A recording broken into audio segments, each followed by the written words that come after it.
আসসালামু আলাইকুম। আমার স্বরচিত কবিতার নাম তারুণ্য। সত্যের পথে হও আগুয়ান, হে নওজোয়ান। পাহাড় পর্বত সব ডিঙিয়ে ছিনিয়ে আনো সোপান। এগিয়ে চলো সেই সোপানে, হে বীর পালোয়ান।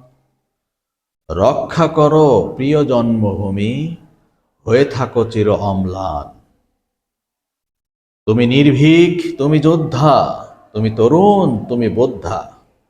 তুমি সৈনিক, তুমি সেনাপতি, তুমি সাধারণ, তুমি অধিপতি। তুমি নাবিক, তুমি অগ্রগামী, যুদ্ধের মাঠে তুমি বীর সেনানী। কণ্ঠে তোমার বজ্রধ্বনি, বাহুতে রণশক্তি, দৃষ্টিতে তোমার দূর নিশানা, আর চরণে ক্ষিপ্র গতি। ঘুমিয়ে আছে অন্তরে তোমার অপার সম্ভাবনা, সুপ্ত ব্রেনে রয়ে গেছে তোমার সৃষ্টির নেশা আর ভাবনা। জেগে ওঠো হে তরুণ, তুমি ঘুমিয়ে থেকো না। রক্ষা করো দেশমাতৃকা আর করো তার বন্দনা।